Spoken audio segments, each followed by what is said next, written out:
জিল্লু মালটা খাইলাম, খুব ভালো লাগলো মালটা।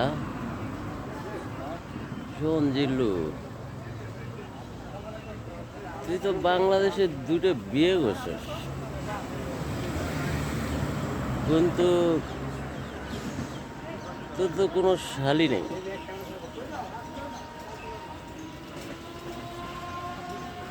তুই তো আবার বোম্বাই যে সেরি লাগে বিয়ে বসছিস, ওই সেরি আবার শালি আছে।